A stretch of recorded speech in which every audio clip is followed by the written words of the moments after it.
This podcast is sponsored by nobody.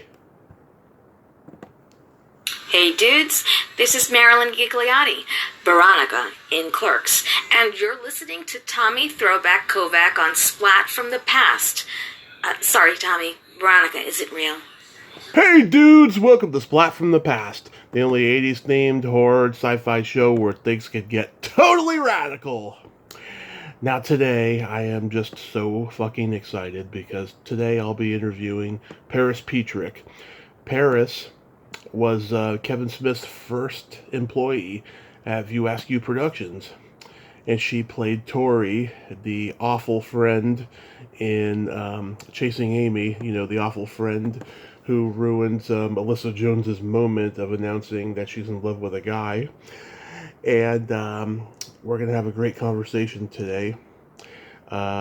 She also was an apprentice at Second City in Chicago, so I'm excited to find out, about that. She was in Brian Johnson's Vulgar, and her brother Jesse Petrick made a movie called Clean, which she worked on.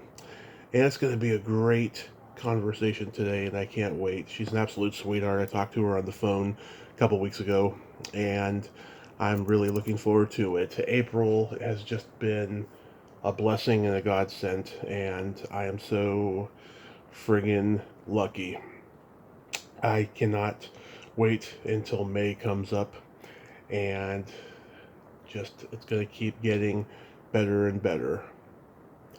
So yeah, here is my interview with Paris Petrick.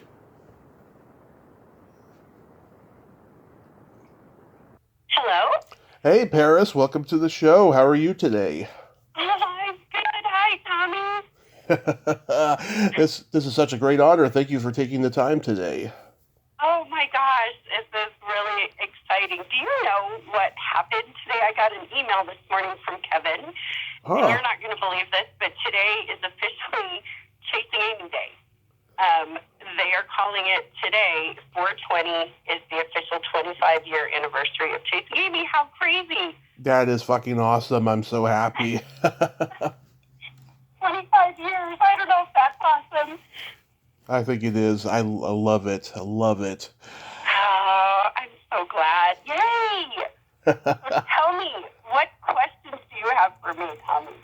Okay, so going back in time, I was reading that you grew up in kind of a gypsy life. Your dad was involved in city councils. Your stepdad made documentaries. Your mom was a dancer. So you probably gravitated toward the arts like from the day you were born, right? Yeah.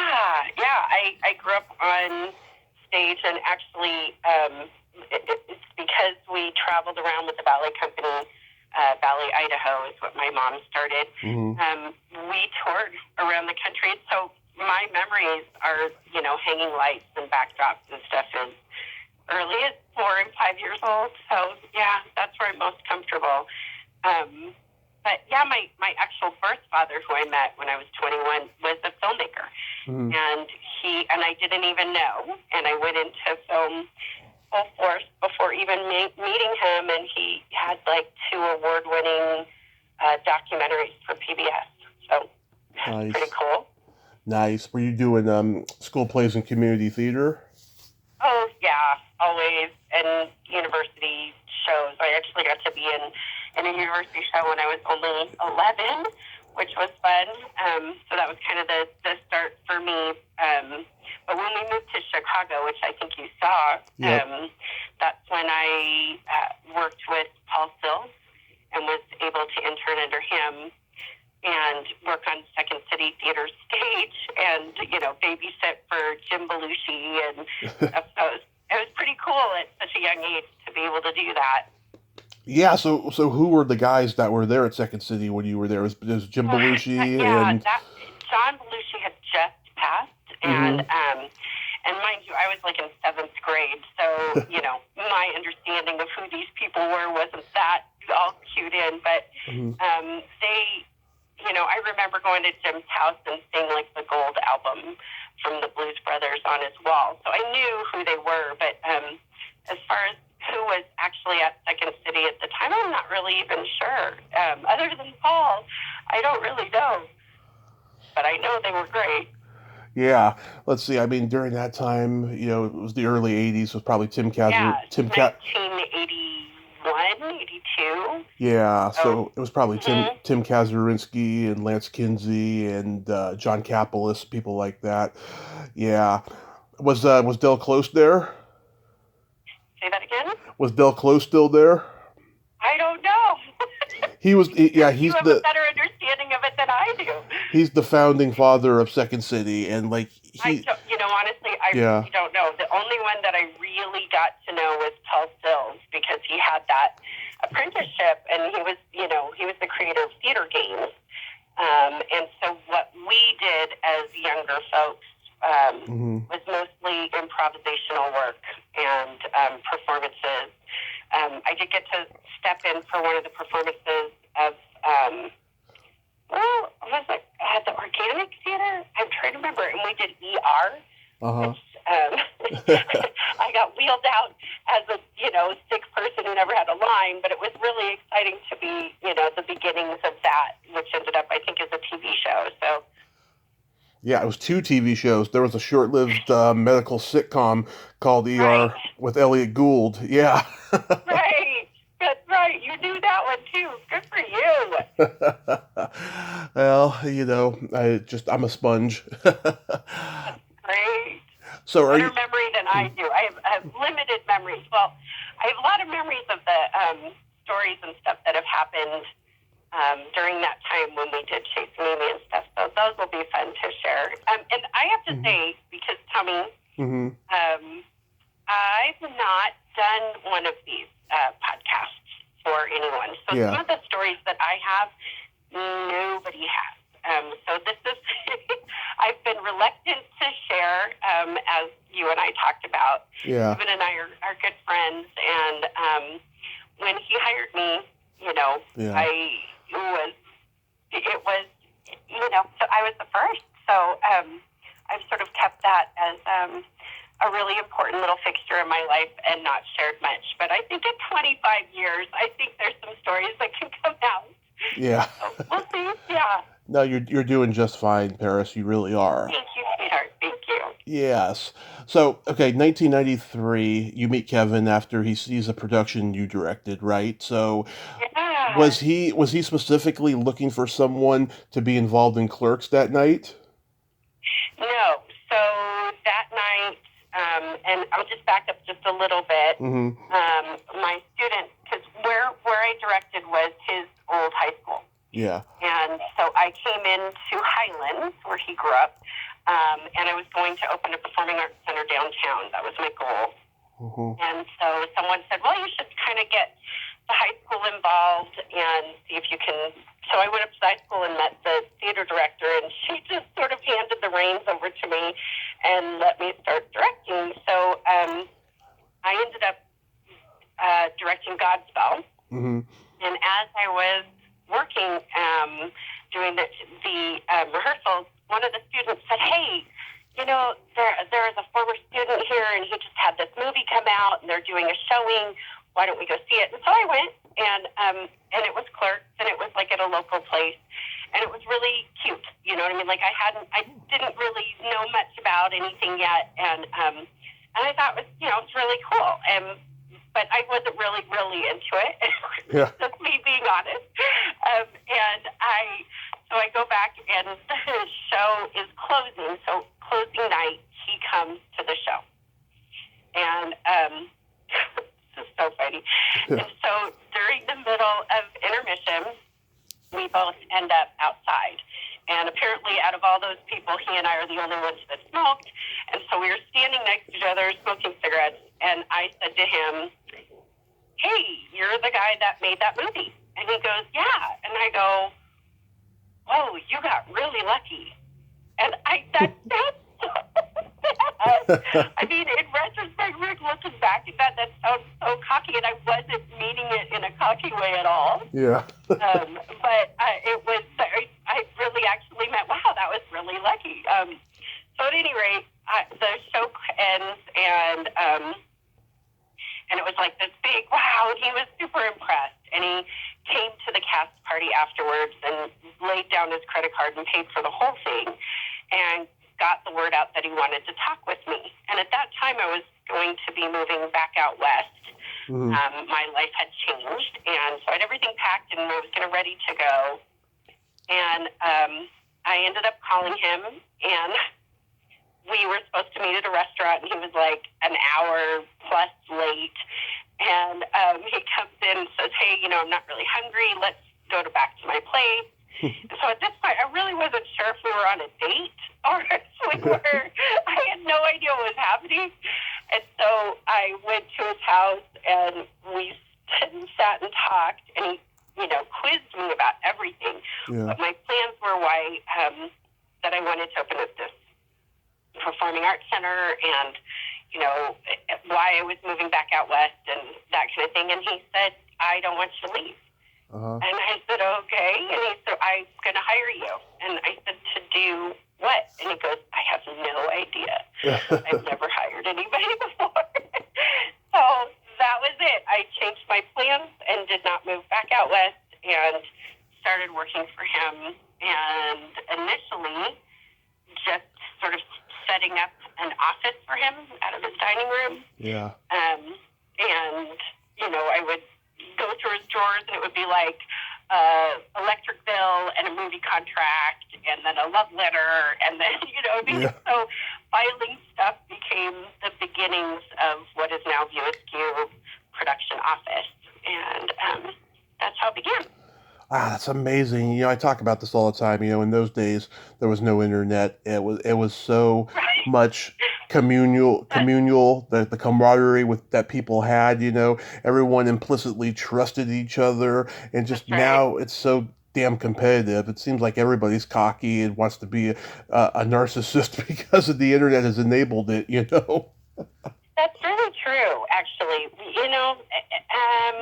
There's so many good things that have happened because of us being able to connect quickly. But you're right. That initial trust and really feeling that person could be helpful to you, that stuff is sort of not as prevalent as it used to be. And, and when, like I said, when I met Kevin, it was instant. I can't describe to you. He saw something in me, and I saw something in him, and it changed my life forever, for sure. I'm sitting here watching the home screen of the Chasing Amy video, and I'm laughing because these little things are coming up. So many good stories. I want to share with you something that's kind of funny. As I would try to work, mind you, like I said, set up the office in his dining room at his condo. And at the time, his dining room was on sort of like, you went up a few stairs, and there was the dining room was next to the kitchen, but it overlooked the living room. And so if somebody was in the living room watching movies, you could hear everything and see everything in the dining room. And so it made working a little bit challenging when, like, Kevin and Scott Mosier and Jason Mewes and Ed Hapstack, they'd all be sitting there watching Laserdiscs because Kevin was into Laserdiscs. He bought everybody a Laserdisc machine and was sure that was the way of the future. Yeah. But anyway, so I remember this one time sitting and answering the phone, and it was Miramax. And so I went down, and I didn't want to interrupt them because they were all watching this film and they were really into it. So I kind of waited a few minutes, and then there was a little bit of a lull, and I said, Kevin, Harvey Weinstein is on the phone for you. And he said, you put Harvey Weinstein on hold? And I said, yeah. And he said, you put Harvey Weinstein on hold? And I said, yeah. And he's like, oh my God. And so that was my beginning of understanding who Harvey Weinstein was and Miramax. I ended up later becoming the liaison between the two. But yeah, it was good because I didn't know anybody in film, and so for me, putting people on hold was no big deal. Yeah. You didn't know them. Yeah. I interviewed actresses who were in that horror movie Harvey Weinstein produced in the early 80s, The Burning. Yes. Yeah, and I joked with them. I said, was Harvey jerking off for anybody on that set? You Oh know? God! Oh God! I know. I know. With the Harvey thing now, it's just awful. I mean, it is. It's just awful. Mhm. Yeah, and he's certainly not the person to bring up for sure. Yeah, Yeah. I'm thankful because I wasn't exposed to him. I should yeah, not say exposed. But I wasn't in his immediate circle, thankfully. So I yeah. didn't get to have any privy to what went on there. That's good. Thankfully. That's good. Yeah. So when Kevin writes Chasing Amy, what did you think of the script? So I was the first one to read it. He wrote it, handed it to me at school. I should just say that when he ended up hiring me, we ended up not only did I like kind of start and create his office, but then he and I started teaching together. So we went to his old high school, spoke with the superintendent, and they created a class called the Film and Acting class. And we co-taught together for a year. And he said it was like supposed to be his way of getting up in the morning, which I have to tell you didn't happen all that often.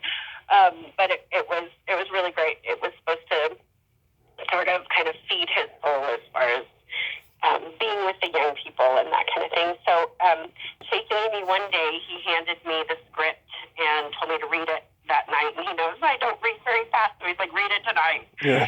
So so I did, and I have to tell you, this is probably terrible, but the next day he asked me, what did you think? And I was like, oh my God, I love it. I love it. But you can't end it that way. I mean, you can't. It's so sad. And I'm like, they have to get together. Like, I don't know. I was just so sad, right? So he had rewrote it several times. And there are versions of where it works out, which, of course, that was not going to fly with anybody because that's just not right. But, I mean, there were different versions. Like, at one point, they, like, kind of never talk again, and then, the one is where they get back together. But what actually got filmed was perfect. It was perfect. Yeah. So, I guess, to answer your question, I love his writing. I think he's brilliant. He's brilliant at his dialogue. There's just no other person that writes in the way that he does, which is why he's so stylized, Yeah. And he's prolific. I think it was Roger Ebert who said that his writing was like David Mamet meets Howard Stern. Yeah. And that's funny. I always compare him to David Mamet, and not necessarily just because of all the cursing. Yeah. But, there is this power play that he has, that Mamet has, that it is. Well, it's actually David Mamet in Fast Forward, right? Because everything has to speak. You have to talk really fast. If you're a woman, especially in his films, you have to talk really, really quick. So there's like flourishes of Kevin's relationship with Joey Lauren Adams in the movie, right? Yeah. So Joey, I am so lucky because during that time, Kevin and Joey, they met on Mallrats, and I worked at the home office during Mallrats, and so I didn't get to know the people in the film as well unless they came back to the home office. And Joey, since they started dating, I got to know very well, and still considers her such a dear friend. She so during Chasing Amy, she wrote the song that she performs in the film, and so Kevin had asked me, and at the time my boyfriend, who was Scott Angley, he wrote the music for Clerks. And Scott ended up, he and I arranged the song for her to sing. And Kevin had asked me to work with Joey's voice. So for like 3 weeks, we got to, just hang out in Kevin's room and do voice lessons and, work on it and then go to the studio to record it. But what I want to tell you is when Kevin, so so the way that Scott and I presented the song back to Kevin was we recorded it on just a little 4-track, and I did the melody, and of course I did harmony too, because I didn't know what he wanted to do with it. So he's listening to it, and are you familiar with the song? Oh, yes. Okay, so I'm just going to have to do it. I'm sorry, listeners. It's okay. Go ahead. So she goes, I'm feeling nothing, right? But all alone, trying to remember, just feeling something, I don't even know. But until I find it, I'll wait patiently, just feeling nothing inside of me. So I am singing this. Yeah. I had to write the words down. I didn't know what the words were. And so I'm singing, inside of me, and where are you, right? And Kevin looks at me and goes, are you saying inside of me? And I'm like, yeah. And he goes, did that make sense to you? And I'm like, well, you are Kevin. Yeah. That's brilliant. I love it. I know. So I have the tape somewhere still, where I'm singing inside of me. Yes, I know. So, yes, later it became inside of me, and we were able to go to the recording studio and do it for real. I have to applaud you for that beautiful voice, by the way. Thank you. Oh, my gosh. Okay, thank you. That was cute. Yeah. Yeah, I've met many lesbians over the years who hate the movie because they thought that Banky's derogatory words were Kevin's, but I never thought that. My analysis of the movie has always been is that Alyssa is bisexual, but the word is never used because I think Kevin was going for a contradiction mindfuck for the audience to make their own decision of what the movie was about. And it was a different time. I mean, I'm not so much into labeling people humans. Yeah. But I understand. I mean, I understand the idea that, someone who identifies as a lesbian and, in a movie looks at this and goes, okay, so she's a lesbian, but she's just going to throw all caution to the wind and become, right. I understand it. And I certainly, again, just knowing that it's a film and it, came from a man's perspective.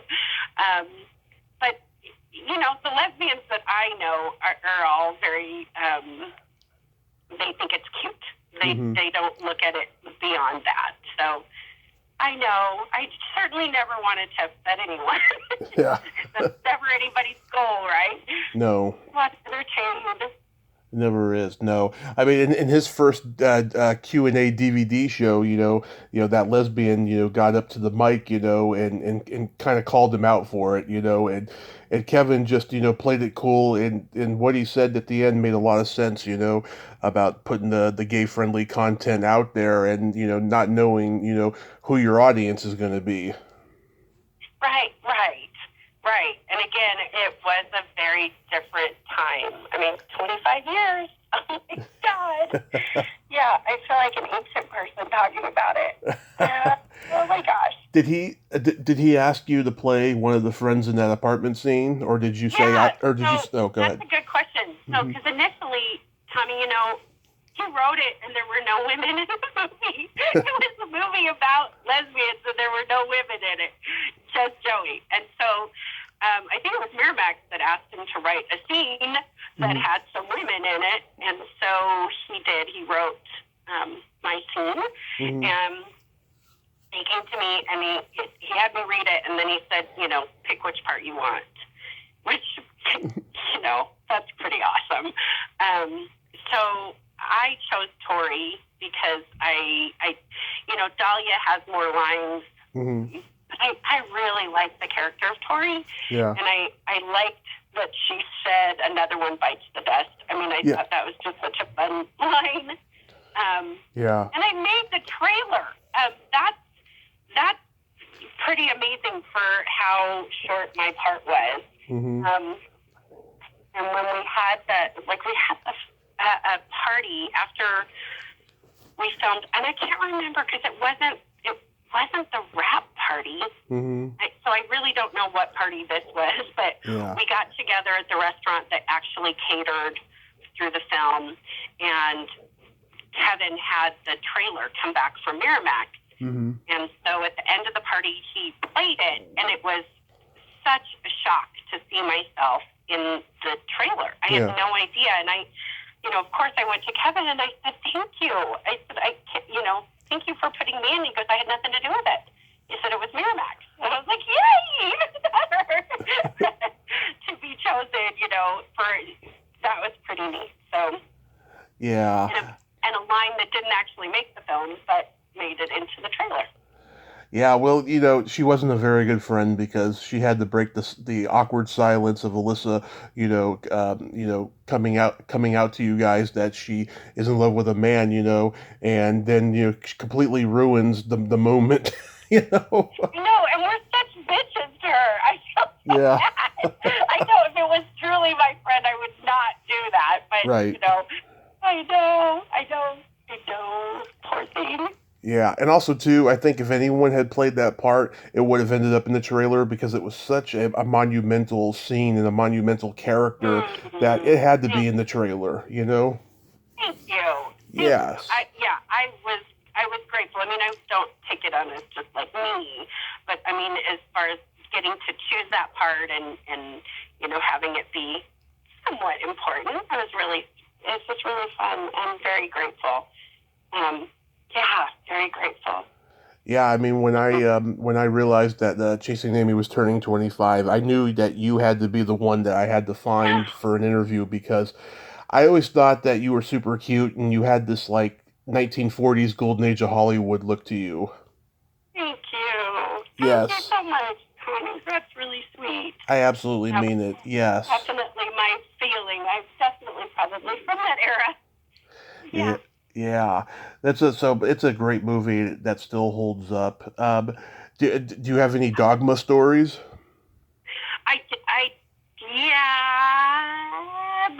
Before I do that, I have a really fun story, actually, which I hesitated to whether I should tell it or not, but because again, it's not been told, and I'm not really sure how this will go over, but it's a funny story. So, if you give me a second here. Okay. So, 3 days before we filmed, which the first day of filming, I don't know if you know this, but was the swing in the park scene. Oh, yes. That was our first day of shooting. And so I think it's 2 or 3 days beforehand, Joey Lauren Adams and Carmen was Jason Lee's wife at the time. Mm-hmm. And Carmen is the one that Joey ends up kissing in the film. Mm-hmm. So right. Joey and Carmen and I decided to go up to the city and have a night at a lesbian bar for, character development and to be there and to really kind of immerse ourselves. Method acting. So, this is 3 days before we shoot. Okay, so I drive and we go up to the city. And if you've ever seen Joey and Carmen, they're like pencil thin, little tiny people. Right. I mean, I was very thin at the time, but nothing like the two of them. So we are all drinking at what is the Meow Mix, which we ended up shooting at the Meow Mix. But it's a genuine lesbian bar there in Manhattan, and so we're all drinking, and they're keeping up with me. They're drinking with me, and I was a drinker, and so needless to say, I think everybody got a little tipsy-topsy, and we're sitting at the table. Oh my God, I can't believe I'm going to tell this story, but anyway, so we're sitting at the table, and with Gwen. Mm-hmm. Oh my gosh, I'm going to forget her last name. She is also in film. She's a filmmaker. She directed Go Fish. Gwen. So anyway, absolutely beautiful woman. And so Joey's sitting there talking to Gwen, and watching her every move, and I'm talking to Carmen, and so the doors get locked because you're not allowed to dance in the bars there unless it's a dance thing, so they lock the doors so everybody can dance, and Carmen and I get up to dance, and somehow in the middle of this, feeling very in the mood, I grab Carmen's hair, and I pull her backwards, and I just give her this huge kiss, right? Yeah. On the dance floor, very into the moment. And so Joey, having seen that, said to Gwen, "Can I kiss you?" And Gwen was like, "I don't think that's such a good idea. You know, Kevin, not such a good idea." Yeah. So cut to, oh my God, first day of shooting. And now I was extras casting director, so most of my work was done in the office. Mm-hmm. You know, just trying to find gajillions of people every day. Right. That we didn't pay. But anyway, so I go onto the set, and I'm late, of course, because I didn't have to be there. So I walk onto the park, and everybody's by the swing set. So I'm walking up, and I notice everything stops, and Kevin walks away from the set and is walking towards me, and I'm like, huh. And so he gets up to me. And he's like, "How you doing?" I'm like, "Great." And we start walking away from everybody, and he's kind of making this small talk until we get a little further away. And he goes, "So I heard you kiss Carmen." Mm-hmm. And I went, and that horrible feeling. And mine was like, she kissed me. I just totally out of fear. I was so afraid he was going to get mad at me. I was like, "She kissed me." And he's like, "Paris," he's like, "you got to cut that shit. I don't want to lose Jason Lee over this." Blah, blah, blah. And so I'm like panicking, going, "Oh my God, did Carmen tell Jason? Is Jason mad at me?" Like, I had no idea, right? Yeah. And so I go and I call Carmen, and she's like, "No, Jason has no problem with that." He's like, "Actually, he kind of likes you more now." But it turns out that Joey went home to Kevin that night and told Kevin that she was thinking about kissing Gwen. Mm-hmm. And Kevin flipped out and got super angry. And so in Joey's defense, she threw me under the bus. And she said, "Well, Paris kissed Carmen." And that was that. So there's my Kiss Carmen, Joey story. I love it. Yeah, you're talking about Gwen Turner. Gwen Turner, such a honey. If you ever get it, oh God, that woman, when she moves, it's like watching butter on roller skates. Yeah. And she's just like, she was like rolling her own cigarette and licking it, and I was like, God, that is the sexiest thing I've ever seen. So I cannot blame Joey. She was really fun to witness that night. Yeah. That is awesome. Those are fun stories, I know. So yeah, Dogma has always been my holy Bible. Like, I turn to that movie every time I'm just going through a bad time, you know.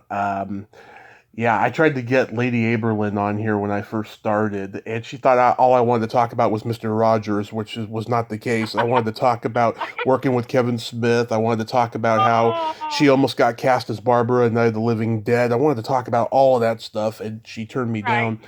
But I'm interviewing Mrs. Reynolds on Friday. Oh, wow. Yep. That's awesome. So, yeah, Dogma. So I left, just so you know, I mean, after Chasing Amy, we did a bunch of smaller films. We did Vulgar, right? Drawing Flies, Tail Lights Fade. Right. There's like, Big Helium Dog. I was supposed to be casting director for that as well, but they ended up shooting both Vulgar and Big Helium Dog at the exact same moment. And I was supposed to be casting director for both, and that was a little bit of a shame. So, right after all of those, I left. I moved back out west and tried to regroup a little bit. So I was supposed to work on Dogma, and I called. I hadn't heard from anybody, and we were really getting close to shooting because they shot down south, and I want to say it was Georgia or Tennessee. Now that I can't remember. Was it Georgia? Anyway, I called Scott Mosier, who was the producer, and I was like, so what's going on? You know, am I not coming down? Because initially when Kevin first handed me that script, which was well before Chasing Amy was ever written, you know, I think that may have been one of the first scripts he handed me to read. Yeah. Was Dog. And he said, you know, you'd make a good serendipity. And so, you know, I was like, at that point, you know, by the time they actually shot it, you know, I understood why they chose Salma Hayek on many levels, I know. And so I was supposed to be the choreographer for Serendipity. So I called Scott and I was like, what is going on? You know, what? And he said, okay, hold on. And he said, it turns out that Salma Hayek put it in her contract that she could choose her own choreographer. And I was so bummed out. I was like, no. And so he said, just come and hang out with us. And I was like, no. So I didn't want to, which is fine. And I love the film too. I think it's great. But yeah, other than that, that is the end of how I worked on it, for sure. Oh, that would have been interesting to see you as Serendipity. I agree with Kevin when he said that he should have casted Janine Garofalo as Bethany. You know, I mean, I do like Linda Ferrantino, but, you know, she gave him a lot of trouble on that movie. Yeah. I know. But there's so many reasons, different choices that, you know, people are picked. Yeah. So, I love that Kevin, you know, showed up to the protest incognito and got interviewed on the news. Wasn't that funny? I know. That was funny. Because in all honesty, I would have done the exact same thing because I love to press buttons that way. He's pretty amazing and very well. He's very smart. And when I first met him, when we were first doing our little gig together, and I know this is a kind of an aside, but it was fun because it was unfolding. And so I got to see a very young Kevin who didn't know anything really. He used to joke and he'd say, well, I don't know, you're the director. And I would be like, oh. So he was very sweet. But watching him grow was pretty amazing.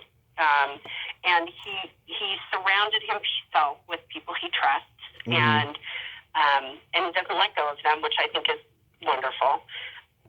But when, you know, so he had to go through that period of Mallrats, right? So when we finished Clerks, and Clerks was, you know, everything, and we started the class together, while we were doing the class, Mallrats was being filmed. And I remember that box office the first weekend and how it tanked, and he came back with his tail between his legs. It was really hard. And, you know, we baked a cake and brought it to the class and sort of tried to lift his spirits a bit. But I think that was one of the most helpful things for him because he had gotten a little bit, and I think this happens to everyone. It doesn't normally happen to everyone in front of a huge world audience, right? Right. Where you have to learn all those things, where you're, you know, normally you learn it in, seventh grade or something, or in high school in drama. But, you know, he had to learn it in front of everyone and had his, you know, quote-unquote head cut, you know, because I do remember him Oh, sorry, Kevin, if you ever hear this. But I remember him being a little bit cocky, had his feet up on his desk, and he was talking to somebody about filming Mallrats, and, you know, he said, "You're not going to come up? Oh, my God, this is going to be the best, you know, filming since blah, blah, blah." And you know, he was a little bit cocky. And so having that happen really honed him back into what his craft is. Yeah. And it was fun because once I was saying, once that happened and once things started to open up in new ways, we got him set up for the college. He does colleges and speaks there, which is hugely rewarding. And I think it was the beginning of him doing sort of the stand-up gigs that he does now. Yeah. Right. But they gave him, and I went as his little secretary with my little heels on and tried to look as official as I could. Yeah. But we went to the state senate where they awarded him some award, which I just had to laugh because he had done Clerks. I don't even know if he had done, I think he had done Mallrats at that point, but they gave him some major award, had like all the Senate there, they, you know, banged the gavel. And it was really interesting to see this other side of Kevin. He's a very deep well, and truly, after his heart attack, I'm so grateful that he managed to live through that, because he, I think, is the very best of himself now, and really closely to what I met when I first met him. He's a lovely human being. When I met him, it was like 18 months before the heart attack. It was July of 2016.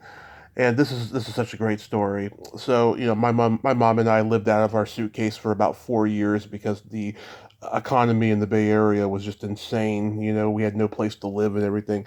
And things were starting to turn around after my car accident in 2015. So in 2016, I see the advertisement that Kevin Smith's going to be at the San Jose Improv and doing a screening of Yoga Hosers. And I tell my mom that would be a great birthday gift to get that. She had just gotten a really good job the year before, and she paid $200 or whatever for a meet and greet package and everything. So I go to the show. I can't tell you what time it was supposed to start, but there was a shitload of technical difficulties, and Kevin had to keep going out there and making long speeches to fill time before the movie started because they just couldn't get it together. Yeah, and at the end there, he gave this very touching speech about the podcast world and how it's changed the game, and he was like a professor. He was like telling people to start a podcast and communicate and lose, you know, ego and just jealousy and say, well, you know, if you can do a better job, then do it. Communicate, he said, right? And I had made an attempt to start a podcast about 6 months before that, because when I was in the hospital recovering, I listened to a lot of Mark Maron, and it really uplifted me to try again. So I did the following May when I moved up here to Reading. And after the show's over, it's 12:30 at night. I'm not even kidding you. It was supposed to be done probably by 10. It was 12:30 at night because of all the technical difficulties. The bouncer, who's an open mic comedian that I knew, he says to all of us in line to meet him, that he's like, please do not ask Kevin any questions or we'll be here till 5 a.m. I know. He said, you know, make a comment, whatever, but don't ask any questions. So I go up there. Kevin gives me a great big hug, and then we take the picture, which I've been looking for, by the way, because I want you to see it. And and I tell Kevin, I said, I've been a comedian for over 10 years now, and I've been writing scripts since I was 12, and you've been a big influence on me, and I hope someday I get to work with you. And he says, hey man, I'm in negotiations to do Mallrats the series, and if I do get it, man, come out to LA, audition, you know, and have a good time. And I said, okay, Kevin, I will. And of course, the series never came to be. But just before I leave, he gives me a great big hug again and says to me in a very Silent Bob-like way, "Hey man, never give up comedy. The world needs laughter." Oh my God! And what a beautiful.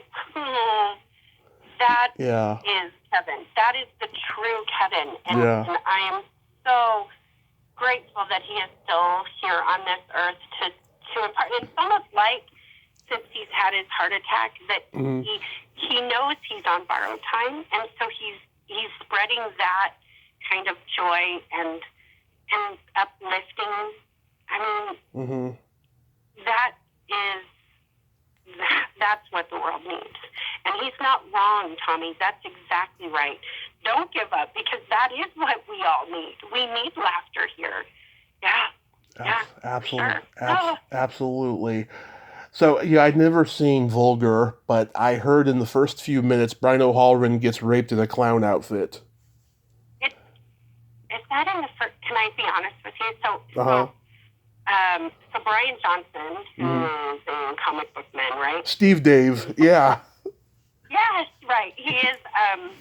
He's a childhood friend of Kevin's as well. And so Brian wrote Vulgar as the backstory of the View Askew clown, which is the mascot in the string, right? And it's like Uncle somebody, can't remember. And so anyway, so it's the backstory of Vulgar the clown, and which you see on a lot of the View Askew paraphernalia. Right. Is that Oh yeah, the end of the Clerks cartoon had him. On 420, should we say the word paraphernalia? Yeah. Anyway, so Brian wrote it, and when we were filming Vulgar, Brian had never directed anything, so he and I worked very closely together. And since you haven't seen it, I'll just tell you really quick. I was casting director, and I was key makeup and hair, because the key makeup and hair, we had somebody for the first day, and they were so awful that they got fired. And Monica turned to me, Monica Hampton, who, if you haven't known her, she was our producer for Chasing Amy, but she has a huge career. I mean, just amazing amount of things that she produces. And she did Fahrenheit 9/11 with Michael Moore and a million other things that are just amazing. But anyway, so back to Vulgar. We ended up auditioning, various people. We couldn't find anybody to be the best friend of Brian O'Halloran, so Brian Johnson just decided he should just do it, which he did. Yeah. And so there were two characters that we had a really hard time finding, and one of which was the dad to these two delinquent dudes. One of them was Ethan Suplee. Yep. And so we were having auditions for like cop number 1, 2, and 3 or something. And I don't know, I got this vibe from one of those guys, and I said, I think we should audition him for the dad. And they were like, no. And I said, no, yeah. And so I gave him the script, and he was brilliant. And so we ended up getting the dad. Now, the other story is we auditioned something insane, like over 200 women for the part of the mom. And Brian hated every single one. They were all too nice, blah, blah, blah. And so I said, okay, I have the perfect person for you, my mom. And he said, well, she's going to have to audition. And I said, okay, I'll tell her. So I called her. They said, if you come out and audition, come and audition for this role. So she flew out and auditioned, and she got it. She nailed it. And as we're filming, and it's sad you haven't seen it because you have no idea. I'll see it eventually. You can actually just watch her scene on YouTube. Yeah. Oh my God. So she plays this, and you can see it in the trailer. She plays this horrifically abusive mother. Now, so we're rehearsing. We got this abandoned home, I kid you not, to film in. Yeah. It was the most terrifying place you've ever been in your life. It was so scary. So we filmed there. And as we're loading in, the whole crew, cast, everybody's loading everything in, Brian was rehearsing with my mom in the gazebo out in the lawn. Mm-hmm. My mom is a Shakespearean actress, right? She's very all the way. So she's being very loud and very full on. And so one at a time, the crew is like stopping what they're doing and they're just like frozen. Yeah. And I'm watching and somebody turns to me and goes, "That's your mom?" Because they were horrified. And she was so scary. She's the only person I know that after when she was done, nobody applauded. Like, everybody always applauds for the person when we wrap up. They were so scared of her. She was so mean. So, there you go. My mom is the mom of Brian O'Halloran in Vulgar. That's so... Yeah, I truly, I watched Vulgar once. Mm-hmm. Yeah, I think I watched it with Brian after we were done. And I haven't watched it. It's not an uplifting film. Mm-hmm. But it definitely has its place here for sure. Awesome. I'll eventually check it out. It's just I never saw it on the video store shelves or on cable or streaming or nothing. So I'll definitely check it out though. It's somewhere. I know. I think I have a copy. So we'll get together someday, sweetheart. Okay. Yeah. There you go. Your brother made a film called Clean that you worked on. Yeah, actually, that was just a pilot. We did it for somebody in Napa. Yeah. My brother's done. He actually did a film called Bridge Escort, and that won at the Jakarta Film Festival. But no, we did Heathens, and Heathens is not anywhere to be found. He has pulled it, but it was a full-length feature, and we were the first HD, which makes me feel so old also, but we were the very first film ever filmed on HD video. Like, people were still using film. Nice. And we ended up filming all of Heathens on Willie Nelson's ranch in Austin, Texas for 3 weeks. And then he cut it together, we pulled it, and we were able to premiere it at South by Southwest Film Festival at the Paramount. And they had to run these cables from the alley, from the big RV things, because nobody was running those film. It was only film. So it was brand new. So after he was done having it as a full-length feature, he cut it up into individual episodic series. And so there were like 5-minute episodes, and there were 28 of them. And he put it on the internet when it first came out, and they were doing, like, do you remember Dr. Horrible? Dr. Horrible, no. With Patrick, okay. So Neil Patrick Harris plays Dr. Horrible. There's these online television shows. And Joss Whedon actually directed, I believe it's Joss Whedon, directed Dr. Horrible. So all of these online television shows kind of started popping up. So Jesse, my brother, was the first person to be nominated for Best Director. He was the only unknown nominated, and we went down for the first annual Streamy Awards. And Joss Whedon won. And now we all know what Joss Whedon's career is like. Jesse's always like, damn it.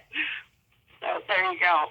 There's our, You went from Vulgar to Clean. Yeah, to Heathen.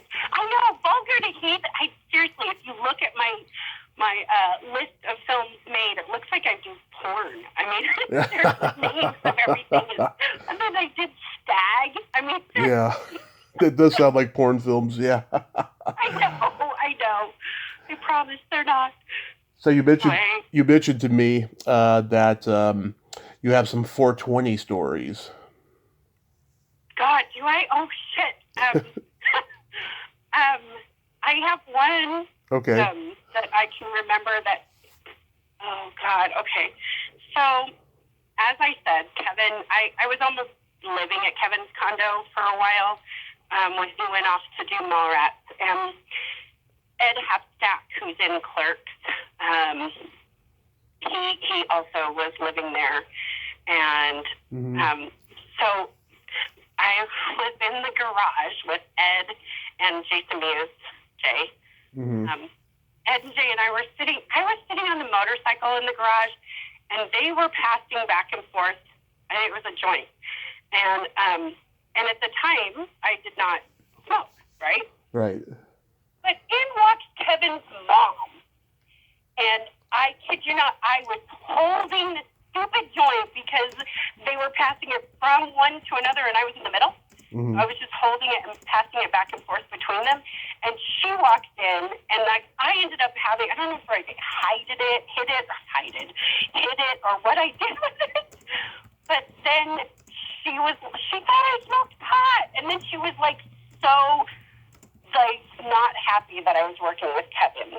And now this is back when Kevin did not smoke at all. Right. So, no.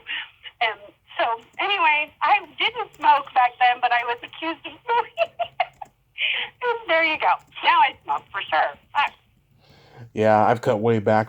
My lungs were compromised in my car accident, so it just I don't enjoy pot as well as I did when I was in my 20s.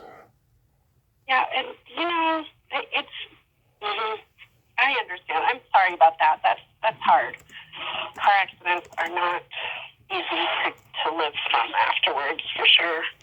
I'm sorry. Yeah, it's all good. So do you live in Mount Shasta? I do. I actually live in Weed. That makes sense. In Weed? I do. I love it here. Yeah, I mean, I've kind of, as you know, I've lived around the whole entire country. But being in Siskiyou County is amazing because it's the size of Connecticut, and there are only 40,000 people here. Yeah. So there are way more trees than people, and that was I finally went, okay, for me, I need to have that peace. And the stuff that I do and work on is more spiritual and coming back into, why we're here as people and that we connect. So it's nice to be near the mountain. Yeah, we moved up here to Reading 5 years ago, and my godparents live up here, and they helped us out, and we plan on moving at least by the end of the year. We don't know where, but anywhere but here. It's just not. It's just not. Reading's hard. Reading's a little hard. It's just boring for us. It's impossible to make friends up here. But I'm sorry. I know it is. I don't disagree. And of course, having been COVID, it's really hard to meet anybody or do things. And especially if you're in the film world, it's difficult. But I kind of feel like wherever I go, I end up meeting or working with people that they just come out of the woodwork. I don't know. For me to have met Kevin in the first place was just such serendipity because, what were the chances of that, right? Exactly. I moved out to New York when I was 17, moved across the country to work in theater, and, had a little dance company in Manhattan for a while, and just kind of worked my way down the shore because it was cheaper to live in Jersey than it was in Manhattan, and ended up in Highlands, New Jersey at the moment that Kevin, it was serendipitous. And I always knew that I was going to work in film at some point, crossover from theater to film. I just didn't know how or when, and it just happened. And I think, I personally feel like if you put all the good things out there in the universe and you continually help people and not hurt people, that things come back to you too. And, that's the way I feel. The one of the last times I saw Kevin was at Red State. We had, he had his, did I tell you this story? No, go ahead. He was trying to have an Oscar nomination, I think. And so he had to run it for a certain certain amount of time at one theater. So he was in LA somewhere, and I got caught wind of it, and one of our former students who lives down there and actually was a writer for Jay Leno. Really, our students were just amazing.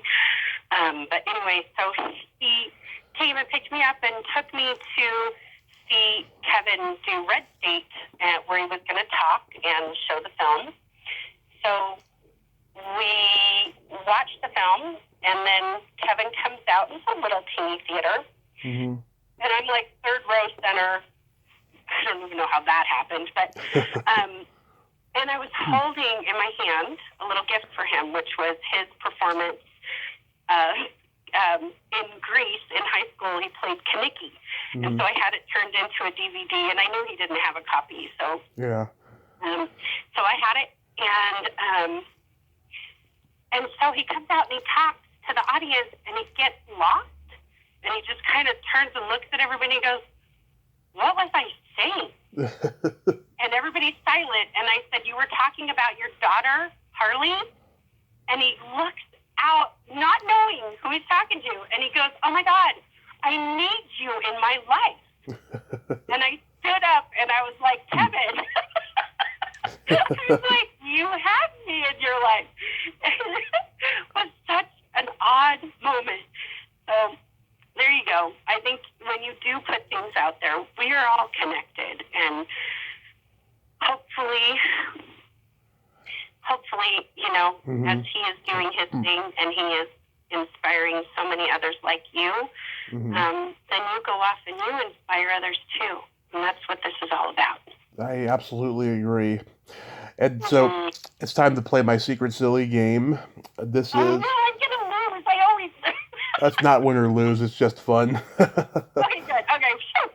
This is a series of silly slumber party questions, no win or lose. And how the game works is I ask you the question, you answer it, and then you ask me that exact same question, and I answer it. And feel free to comment on answers. Okay. Paris, are you ticklish? Very. Tommy, are you ticklish?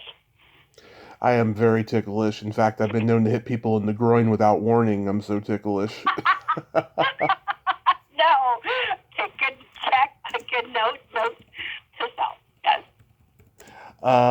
What's your favorite part of the body? It could be anything. Oh, that's a really interesting question. My favorite part of the body, I think, is feet. I think I love the arched foot of a dancer. So what is your favorite part of the body? I like feet, but my main favorite part of the body is the belly button. Aww. Yeah. And why is that? When I was 6, I had a girlfriend who had a cute Audi, and she was kind of the girl that got away. By the time junior high rolled around, we drifted apart, and I've tried reconnecting with her, but she's fucked up from all the drugs that she's done, so it's never going to happen. But every time I see a belly button, I think of her. Oh my gosh, that's a really sweet story. It is always about our first loves, isn't it? Oh my goodness. Always. Mm-hmm. What color are your toenails painted? Right now they are a light pink. Love it. Mine are not. Did I ask you that too? Yes. Tommy, what color are your toenails painted? Right now they're not painted, but last time they were purple with sparkles. Oh, I love it. Oh, that's great. Yeah, lavender purple. Oh, lavender, best color. Yes. What would you say is your best personality trait?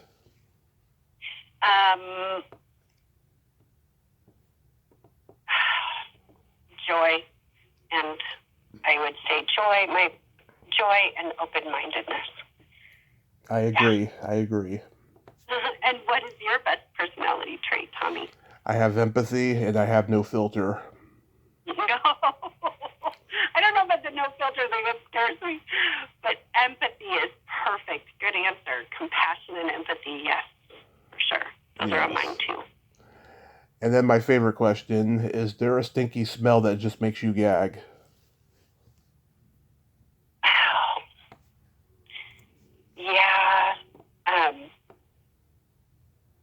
Yeah.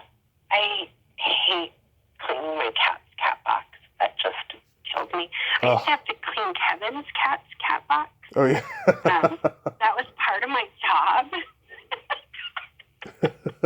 And I had such a hard time with it.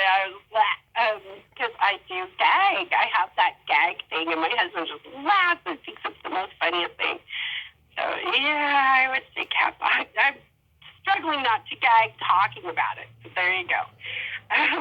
What is yours? It's either farts or feet. Farts or feet. So the feet thing really isn't up there on your top list, as long as they smell good. Just as long as they smell good, yeah. And I've smelled some pretty good ones, but yeah, they're just really, really bad, especially men's. I mean, they're the absolute worst. Yeah, they tend to be yucky. Oh my gosh. I have a couple jokes for you. Please. What do you call a lady that doesn't squirt?